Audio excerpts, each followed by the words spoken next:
E aí galera, beleza? Curtiu? Eu sou o professor Azarias Favacho, vou fazer uma pequena merchandise. Eu sou escritor, já tenho algumas obras aí publicadas. Eu sou sociólogo, sou professor da Rede Municipal de Belém, sou especialista em gestão educacional, sou especialista em docência do ensino superior, sou mestre em ciência da educação e sou doutorando em ciência da educação. Te convido a fazer algumas reflexões. Hoje eu estou falando sobre narrativa, mas em outro momento nós teremos algumas outras discussões ligadas principalmente para o mundo acadêmico. Valeu? Um abraço a todos, fique com Deus e espero que nós voltemos à nossa normalidade assim que juntos vencermos esta pandemia que assola o Brasil e o mundo. Abraços. E aí galera, tudo bem? Bom, a ideia desses vídeos são para os nossos alunos do ensino fundamental, principalmente do 4º, 5º e 6º anos, se apropriarem deste material que eu vou estar desenvolvendo. Esse material necessariamente serão em vários componentes curriculares, mas hoje vou trabalhar com vocês necessariamente sobre a construção de narrativas. As narrativas, elas são hiper importantes porque é por meio dela que nós podemos externar algumas questões que são desenvolvidas na nossa sociedade. Eu vou tentar fazer esta aula em 10 minutos, mas se passar disto, galera, vai lá, assiste, curte, dá o teu like lá no meu canal e deixa teus comentários e tuas perguntas, ok? O nosso assunto central hoje será narrativa. Vai ser bem rápido, eu te garanto. Tu vais aprender, inclusive em poucas aulas, como construir uma narrativa sem bicho de 7 cabeças. Uma coisa bem tranquila, bem light, bem leve, que tu vais gostar bastante. Já sabendo que para construir narrativa, e eu vou focar principalmente em 2 gêneros, conto e fábula, são as duas temáticas que nós vamos trabalhar. Mas, professor Azarias, o que é uma narrativa? Uma narrativa é uma forma de escrita na qual você pode externar as suas ideias. Essas ideias, elas podem estar somente na tua cabeça ou tu podes pegar algumas questões que estão ao nosso redor, na nossa cultura, na nossa sociedade, na nossa economia, na nossa política e transformá-los em contos ou em fábulas. Depende muito de cada escritor. Mas, professor, como eu poderia escrever uma fábula de forma ou um conto de forma coerente? Simples. Primeiro é tu seguires alguns parâmetros. Inicialmente, quais são os ingredientes mais importantes em uma narrativa? Vou te citar alguns. O primeiro ingrediente são as personagens. As personagens, elas são hiperfundamentais, porque os personagens são aqueles seres que praticam as ações narradas, as ações contadas. Por mais reais que pareçam, são sempre ficção, ok? Quando você está trabalhando dentro de narrativa, esses fatos, eles tornam-se ficções. Por isso, as personagens, elas são muito, muito importantes.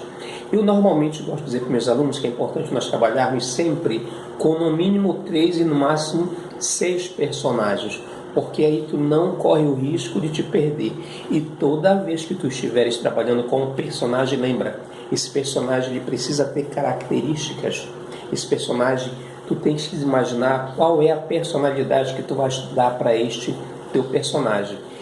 Dentro desses personagens nós temos 2 categorias, os principais, que é os personagens que eu costumo dizer protagonistas, ou aqueles que são os antagonistas, que estão ali para contribuir com o processo. Mas nunca esqueça que você precisa sempre de um personagem principal, porque ele vai viver a trama de uma forma intensa, beleza? Então não esquece, galera, personagem, um dos eixos centrais para que nós possamos desenvolver a nossa narrativa. Mas esse personagem, ele não vai ficar isolado, ele vai estar desenvolvendo essa ação no ambiente. Professor Azarias, o que seria este ambiente que o senhor está falando, que você está dizendo para a gente? O ambiente é o espaço carregado de características. Exemplo, se tu fores lá na feira da 8 de maio, tu vai ver algumas características próprias da 8 de maio. E lá também tem as questões relacionadas às questões socioeconômicas, Esse ambiente também é ligado às questões éticas, às questões morais, às questões psicológicas em que vivem esses personagens. E essas questões elas vão contribuir para a ação dessas personagens, tanto de forma individual como a ação que essas personagens vão desenvolver ao longo da trama. Uma outra característica da narrativa que nós nunca precisamos esquecer é o narrador. O narrador, ele é essencial. Quando eu falo de narrador, eu posso falar desse narrador em duas formas. É aquele que transmite a mensagem da narrativa, obviamente aquele que está contando a história. Eu até brinco com os meus alunos que o narrador, ele é aquele fofoqueiro da história. Ele sabe de tudo. Ele consegue saber os mais invioláveis segredos possíveis dos personagens. Ele sabe. Porque o narrador é ele que está contando a história. E a narração pode ser feita em primeira pessoa, quando este narrador ele é um narrador personagem. Neste primeiro momento, eu não aconselho que você coloque o narrador como personagem, e pode ser o narrador também na terceira pessoa. Nessa faixa do ensino fundamental, eu gosto mais de trabalhar com o narrador em terceira pessoa, aquele narrador onisciente, que ele está em todo lugar, sabe de tudo, é o fofoqueiro da história, mas é um bom fofoqueiro, ele consegue saber de tudo. Uma outra questão que não pode deixar de estar na tua narrativa, quase não sai, é o enredo. O enredo é essencial. Professor Azarias, o que seria este tal enredo? É o enredo da escola de samba? É o enredo do que você está falando? O enredo, na narrativa, ele seria um conjunto de incidentes, ok? Que constitui a ação da narrativa.